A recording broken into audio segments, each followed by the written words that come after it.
Halo kaum omnivora, bagaimana kabar kalian hari ini? Semoga sehat selalu. Kali ini saya akan membawakan alur film tentang seorang ibu dan anaknya yang terjebak di kontainer di lautan lepas. Dia harus terus berjuang sekuat tenaga demi menghidupi anaknya dan juga dirinya. Dan bagi yang belum tahu seperti apa ceritanya, langsung saja kita menuju alurnya. You fucking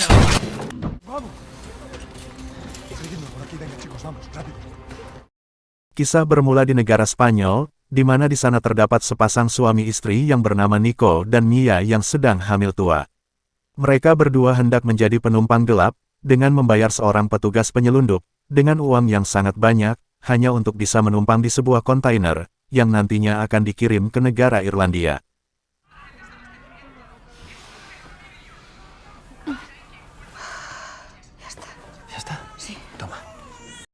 Diketahui bahwa, di negara Spanyol sedang dilanda krisis ekonomi, sehingga sistem pemerintahan di sana menjadi terpecah belah, hingga menyebabkan kekacauan di negara Spanyol, maka dari itu pihak rezim mengambil alih, dengan cara membunuh para penduduk yang berada di sana, yang nantinya bertujuan untuk menekan dan mengurangi jumlah populasi penduduk di negaranya.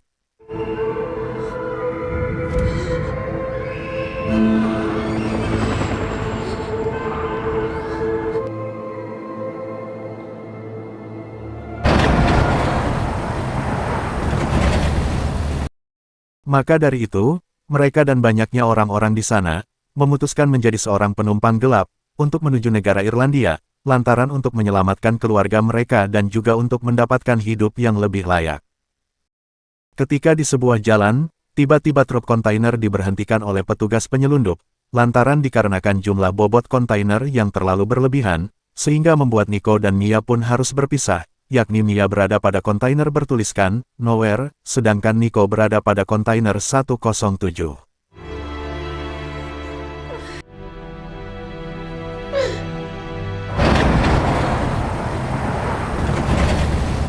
Kemudian ketika mendekati pelabuhan, kontainer yang ditumpangi Mia kembali berhenti, di mana kali ini petugas rezimlah yang memberhentikan, dikarenakan mereka mencurigai isi di dalam kontainer.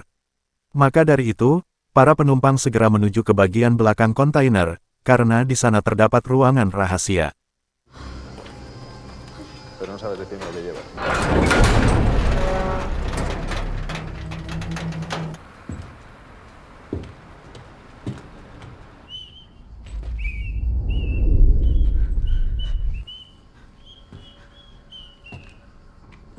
Saat mengecek, petugas itu merasa janggal, karena panjang dan luas kontainer yang tidak sesuai, maka dari itu mereka langsung menembakinya.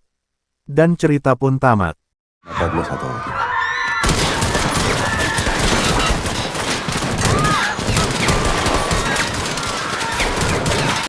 Ternyata cerita belum selesai. Rupanya Mia berhasil terselamatkan, dikarenakan sebelum mereka melesatkan timah panas, Mia mengambil keputusan untuk bersembunyi di atas kotak kayu.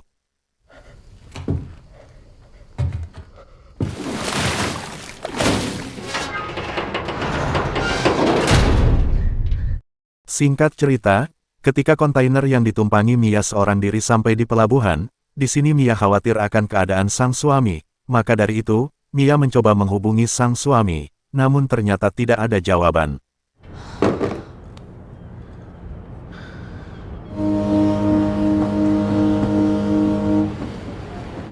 Pada malam harinya, Mia terbangun dari tidurnya, karena mendapatkan goncangan akibat kapal yang terombang-ambing di tengah lautan, dikarenakan terdapat hujan badai yang sangat ekstrim, sehingga membuat kepala Mia terbentur hingga membuatnya pingsan.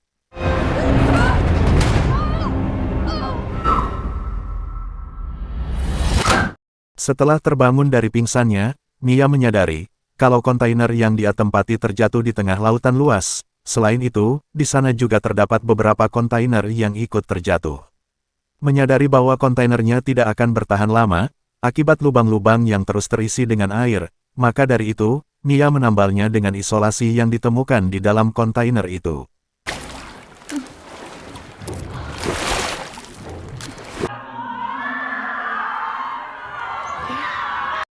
Pada saat itu, Mia mendengar banyaknya suara orang minta tolong, yang ternyata teriakan tersebut berasal dari sebuah kontainer yang akan tenggelam, di mana di dalamnya juga berisi penumpang gelap.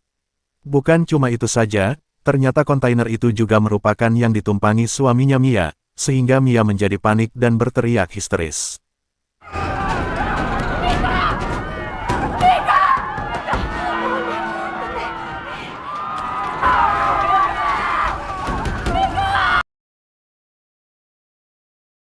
Akibat dari kejadian itu, malam harinya Mia menjadi sangat putus asa, di mana dia hendak melakukan percobaan bunuh diri dengan sebuah pisau. Namun tiba-tiba, anak yang masih di dalam kandungannya bergerak, sehingga membuat Mia mengurungkan percobaan bunuh dirinya, dan akan berjuang sekuat tenaga pada saat itu. Ketika pagi hari tiba, Mia menemukan stok makanan dan beberapa alat yang berada di kontainer itu, salah satunya bor listrik, toples Tupperware, senter dan beberapa alat lainnya, yang nantinya akan bisa Mia gunakan untuk bertahan hidup di tempat itu.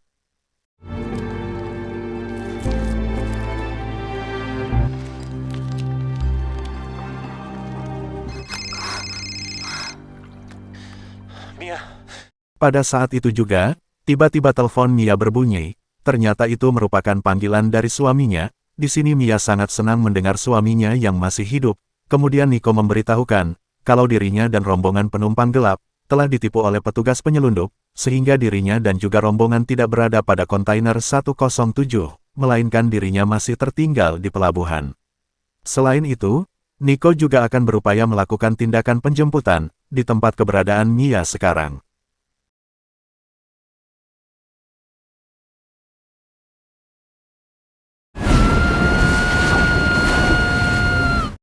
Ketika hari berganti malam, Mia kembali mendapatkan ujian yang sangat besar, di mana ketika bersamaan hujan badai ekstrim, kandungan Mia mengalami kontraksi, sehingga Mia harus melakukan persalinan seorang diri, tanpa bantuan satu orang pun. Setelah berhasil melahirkan, Mia memotong ari-ari bayinya sendiri, kemudian dia memasukkannya ke dalam toples Tupperware, karena dia kebingungan harus dibuang di mana. Di hari berikutnya, Mia memutuskan untuk keluar dari kontainer, karena stok makanan yang berada di sana sudah habis untuk dirinya sendiri, demi memberikan ASI kepada sang buah hati. Maka dari itu, Mia menggunakan sebuah bor untuk melubangi atap kontainer, dengan berharap ketika di luar sana, dirinya bisa mendapatkan air hujan, untuk diminumnya dan beberapa ikan yang berada di lautan.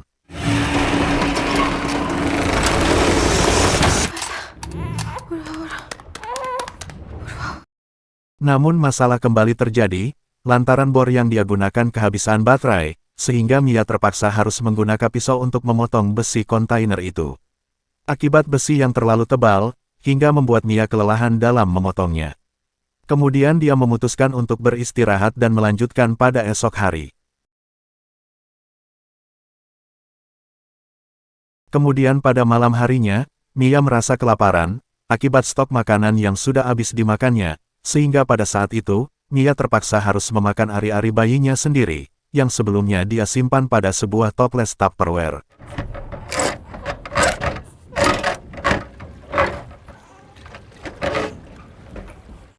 Hari pun kembali berlanjut, di mana kali ini pisau yang dia gunakan untuk memotong kontainer patah, sehingga membuat Mia lagi-lagi mengalami keputusasaan. Selain itu, karena beberapa hari ini dia kurang tercukupi kebutuhan makanannya, sehingga membuatnya kelaparan dan pingsan.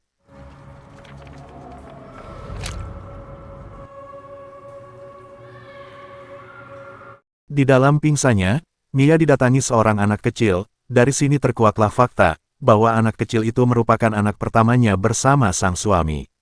Namun karena di negaranya terjadi kekacauan oleh pihak rezim, sehingga membuat anaknya tewas dalam kejadian itu, maka dari itu Mia dan suaminya pergi meninggalkan negaranya, supaya agar kejadian itu tidak terulang lagi kepada buah hatinya saat ini.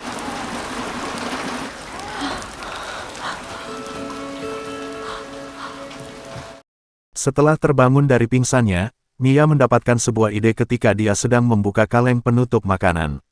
Maka dari itu, Mia menggunakan sebuah tali yang berada di sana, untuk menarik atap kontainer yang sebelumnya pernah dia lubangi, hingga pada akhirnya, Mia pun dapat membuka atap kontainer itu, dan melihat indahnya cahaya matahari, setelah sekian lama berada di dalam kontainer.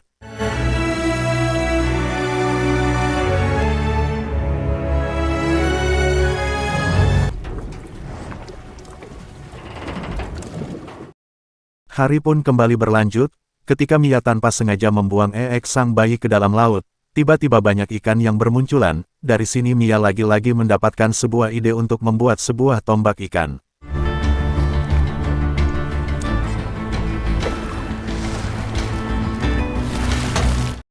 Namun karena ikannya sangat agresif, sehingga semua yang dilakukan Mia hanyalah sia-sia. Tak lama dari itu, tiba-tiba ada sebuah pesawat lewat, kemudian Mia segera kembali ke dalam kontainer, untuk mengambil sebuah kaca, yang akan dia gunakan untuk memberi tanda minta pertolongan. Namun ketika kembali ke atas, justru paha Mia robek, akibat terkena potongan besi kontainer, dan usaha untuk meminta pertolongan pada pesawat itu hanyalah sia-sia. Akibat luka robek yang dideritanya, Mia memanfaatkan alat dan barang seadanya, sehingga dia mengambil besi dari papan sirkuit, yang nantinya akan dia gunakan sebagai jarum untuk menjahit lukanya, supaya darahnya berhenti mengalir keluar. Tak kehilangan akal sampai di sini, kali ini Mia menggunakan jaring yang dia buat sendiri, yang nantinya akan dia gunakan untuk kembali menangkap ikan.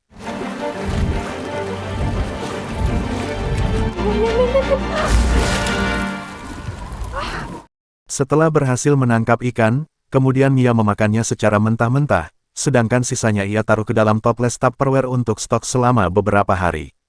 Di sini Mia kembali mendapatkan sebuah ide, dengan menggunakan sebuah toples yang nantinya akan diisi kertas yang bertuliskan permintaan minta tolong, kemudian Mia melemparkannya ke lautan, agar supaya sampai ke tepi pantai, sehingga dirinya berharap mendapatkan sebuah pertolongan dari seseorang.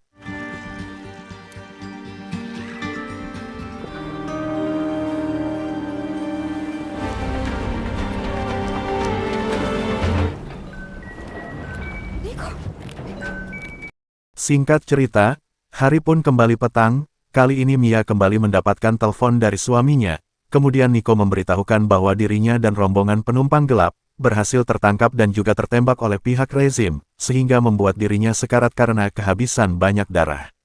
Dan seketika itu juga, Nico pun tewas.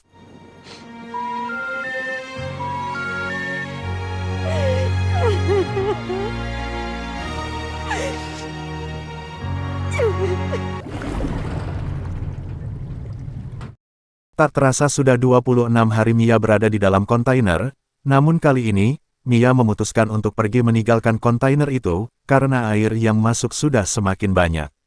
Dengan menggunakan sebuah rakit kecil, yang sebelumnya dibuat oleh Mia dari toples Tupperware, nantinya akan dia gunakan untuk menumpangkan sang buah hati.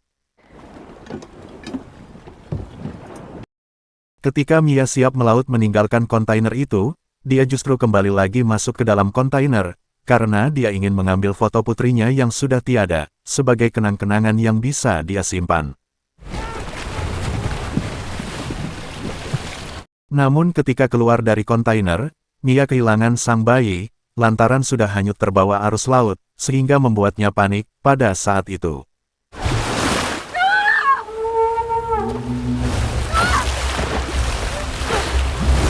Tak lama dari itu, tiba-tiba seekor paus muncul. Kemudian paus itu menyemburkan air, sehingga membuat sang bayi menangis karena terkena cipratannya. Di sini Mia pun langsung mengetahui letak keberadaan sang buah hati, karena mendengar suara tangisannya.